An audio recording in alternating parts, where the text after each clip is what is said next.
not necessarily simple carbohydrates, but easily digestible starchy complex carb that would give us that energy for a serious workout. During the workout, we can have either additional energy, usually a simple carbohydrate source, sugars, Gatorade with some, let's say, glucose polymers, Vitargo, maltodextrin, glucose dextrose mixed with, let's say, branched-chain aminos or something like that. That's supplement that I can talk about later. But yes, at this time, as we have immediate need for energy, we can have some energy. During the training, what happens? As we contract, in every contraction of every repetition for every set of every exercise for every muscle, we do need cellular energy, ATP, and besides cellular energy, adenosine triphosphate, we are using glycogen as a stored source of carbohydrate in a skeletal muscle. We use glycogen as an energy source for our training. Weight resistance training as anaerobic activity takes carbohydrate as a primary source of energy, and carbohydrates that is either stored in the muscle or available from a dietary carbohydrate intake prior to the workout. So, during that 1 hour of strenuous physical activity, we deplete our glycogen storage. So immediately after, now we have a logical and legitimate reason to replenish what we have lost. And at that time, we can take some simple carbohydrates. Simple, which was contradictory to many experts' beliefs, and in bodybuilding there would be no simple carbohydrate intake for many years, because they said there's no need for sugar in bodybuilder's life. Until not so recently, let's say 7-8 years ago, many experts did realize that replenishing glycogen immediately post-workout is a quite good idea and very logical to be replaced with simple carbohydrate source. Why? Glycogen, which is glucose, carbohydrate, glucose stored in the muscle, it's glucose and water. 1 gram of glucose with 2.7 milliliters of water is stored in a form of glycogen inside the muscle. So what do we need? We need glucose. It's monomer, it's monosaccharide, 1 molecule, as simple as it gets, 1 molecule of carbohydrate. Glucose plus water, right? This is the glycogen stored in the muscle.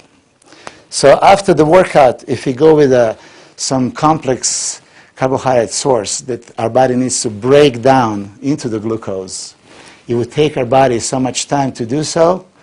In the meantime, a window of opportunity when our body's physiological preference post-workout is to put all these nutrients right back into the muscle. If it's not there, body is losing that perfect chance. So many people did realize and did agree that that simple carbohydrate could be used immediately after the workout. Even though some experts would say that glycogen repletion is not some quick 1 hour thing, it's something that lasts forever. And I went into debates with many actually doctors and physiologists about this. And they would say, Miloš, glycogen can be replenished 3rd, 4th, 5th, 10th hours after. And there is not really necessarily that you must take it right there and no other time. Well, I experimented with many athletes, and not just me, but several other people, including a friend of mine, Victor Conti from Balco Labs, that did legitimate carbohydrate loading after the training, and top professionals in various sports were having tremendous, unbelievable results immediately post-workout, replenishing glycogen, being able to continue training just several hours later. So even when you have that window of opportunity, let's say you have 2 workouts a day, 10 o'clock in the morning and let's say 4 o'clock in the afternoon. You deplete the glycogen in the morning, and there's only so many hours in between until the next workout. People that would not do what I'm talking about right now would be absolutely wasted and perform poorly in the second workout. people that would do what I'm preaching here, replenish glycogen immediately, will have tremendous results, and second workout would be as effective as first. My point here is just don't be stubborn and just go blindly with, okay, don't take sugars. Sugars are enemies. Sugars at the right times are best friends. And especially at this time after the workout, it would be most beneficial for all of us to take simple carbohydrate source. So to summarize what I was saying here, I know I'm going a little fast, but I want to tell you as much as I can in a short period of time. Starchy complex carbohydrate in the beginning of the day for a reason of sustained, prolonged energy without playing with the blood sugar levels. It's slow. Blood sugar level increase due to polysaccharides. It's a complex of molecules of glucose together in two forms of starches, amylose or amylopectin. Anyway, they are giving us slow, sustained energy. Our body would break down those bonds between each molecule, so slowly glucose would be coming in the blood as next 2-3 hours after the complex carbohydrate intake. So first is starchy complex carb, giving us energy for the next few hours. Then we have a fibrous carbohydrates that gives us a little bit of usable energy, and mostly fiber that cannot be digested. Now, what does it happen? Let's say that this is a stick of celery. I like to use celery as an example in my seminars because people can associate to. If caloric value of this stick of celery is 5 calories in this one stick, and our body is trying to process this, digest, break it down, assimilate, eliminate, and everything else, our body is going to use more calories, like 10 calories, trying to digest 5. So this is so-called negative calories, and this is one thing that I say for people that diet. Use as much green leafy vegetables as they're going to have so much energy from your body taken to try to digest and processes that you're going to actually have negative calories. So yes, at that time, inactivity, no need for energy, that's when we take fibrous carbohydrates. Then we're going to have an extreme activity. So we need tremendous amount of usable energy. Prior to that, we use a source of carbohydrate that's going to give us that, jolt, that real energy for workout. During the workout, there's another option. We can have it in that workout session. And post-workout is what I'm saying is most important, because physiological preference of our body after the workout is to replenish everything that we have lost. Now, simple carbohydrates, glucose, what I was talking about, post-workout causes another very important thing. As glucose, blood sugar, goes into the bloodstream within 3 minutes. That's exactly how long it takes. After oral intake of glucose, it takes only 3 minutes for glucose to go into the bloodstream. And if you take a certain amount of Vitargo or dextrose or anything containing immediate glucose, it would shoot a blood sugar level sky high, which a lot of doctors would say it's not a good idea. Well, post-workout is a different story. That's when we do need high blood sugar, because high blood sugar is going to trigger a pancreas to release insulin. Insulin has to dispose all these glucose molecules because it's a high blood sugar. So insulin is released in the blood, and now would take all the nutrients available, which would be glucose from that simple carbohydrate source, and if we are smart, that high protein intake throughout the day is going to give us all the amino acids in the bloodstream. So when we do that post-workout sugar, we would find available amino acids, plus available glucose, plus available several other supplements I'm going to talk about. Insulin is storage hormone. It's most anabolic hormone. It would take the nutrients and store into the cells. Now, what cells are going to be affected? Post-workout, what did we just accomplish? Each muscle fiber that we train, each cell of each fiber is going to be emptied. So now we have empty space screaming to be replenished. So muscle that we just train is going to be exactly the most affected if we take simple carbs with all the amino acids and other valuable nutrients that we need. It's going to be shoved right back into the muscle cell of a muscle fiber of the muscle that we just trained. Whoever does this, they're going to see immediate response and tremendous results. Our body is the biggest computer. It's a surviving mechanism.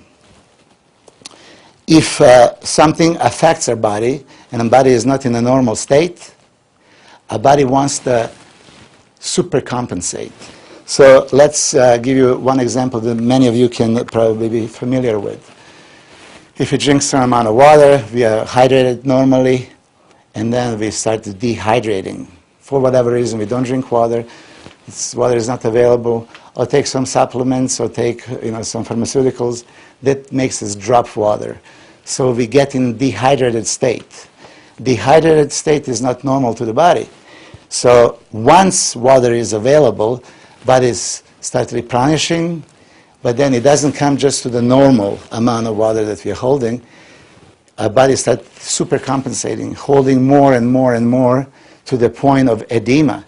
Our body holds so much water, that's that so-called rebound, because it sensed the danger. It was normal before, now dehydrated, and a body doesn't want to just go to normal, but to prevent dehydration from happening again, body puts a little bit more. And then after a few days, when they realize there's no more danger, body releases that water and comes back to normal. Well, that principle of supercompensation is something that bodybuilders should use constantly. And in this sense, at the training, as we deplete glycogen, ATP, amino acids, our body would supercompensate, put more ATP, put more amino acids, and put more glycogen back in the same muscle fibers due to that incredible power, storage power of insulin caused by simple carbohydrates post-workout.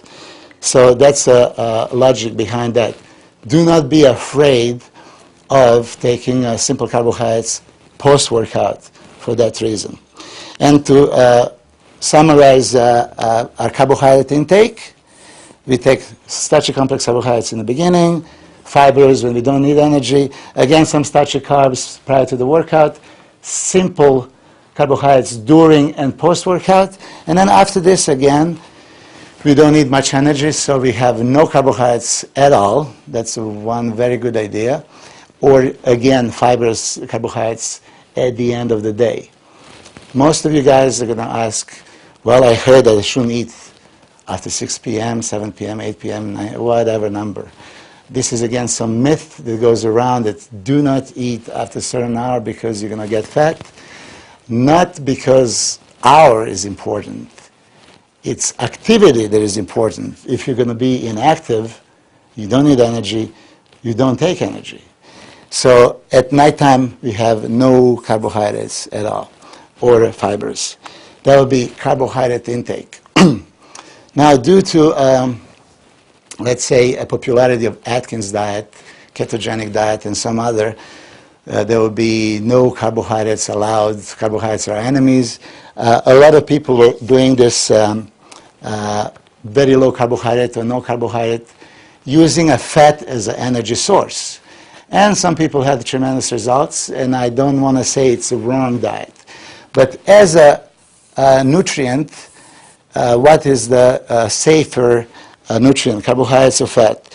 Well, fat, especially saturated kinds, and then that trans fats and other kinds of fats that are not essential fatty acids needed to our body, the other fat is not really needed. So I don't say that that would be preferable source of energy. No. Some fat, yes, absolutely, it's needed. And usually in the protein sources that we have throughout the day, we would already have some hidden fat. Only important thing for fat is include some essential fatty acids. The omega-3, omega-6 essential fats, and then there are some other important fats, omega-9. There are some monounsaturated, polyunsaturated fats that our body needs, and it's good physiologically, it would use. That's one thing. But having too much fat, unnecessary fat, unhealthy fat, is something that nobody needs. So if you choose your diet, and I'm going to help you at the end structure exact diet to each and every one of you that is watching this DVD, before we finish, I'm going to have exact diet for every one of you. Fat intake would be, again, according to physical activity. If we spend X amount of energy, we're going to have a X amount of calories. If we spend Y or Z, we're going to have to find exact amount. But fats, I would just want to say, as an energy source, it's not as healthy as carbohydrates. That's why my preference is protein and carbohydrates. However, I do have several clients that very successfully follow low carbohydrate, higher fat intake. But fat has to be very specific. So I'm going to have a 1 minute break to get something going here, and we're going to come right back for the next segment on nutrition, Secret of the Pros by Milos Sarcev. And we're back from intermission in the process of designing program, caloric intake for each and every one of you. I want to explain a couple more things that are very important. We're all different individuals, and I'm sure you heard about these different body types. So there are several body types, but I'm going to just mention the most important: ectomorphic, endomorphic, and mesomorphic type. To best describe and easiest for you to understand which body type you might be, ectomorphic is, let's think of a basketball player, skinny, tall, has a very hard time gaining weight. That's ectomorphic. Usually has a very high metabolism, and pretty much anything that he does, no matter how much he eats and so on, he can never gain weight. Those are those hard gainers, ectomorphic people. Then we have exactly the opposite, endomorphic. Think of somebody that is a little overweight. Usually they can, and that's what they say, they can drink water and gain weight. In sense of very little calories can still make them increase their body weight. And finally mesomorphic, and that's very muscular. Think of bodybuilders with a large bone structure, very thick bones and broad shoulders and so on. That is mesomorphic. So we have a variation of those types. You can hear sometimes I'm ectomesomorph or endomesomorph and so on and so on. Whatever your type is, regardless, we can still find the best diet for you. You're talking about protein intake, carbohydrate, and fat. We established that everybody needs at least 1 gram of protein per pound, so that's a start for everyone. Now when we go into the specific body types, and we talk about that 1 gram of protein per pound of body weight.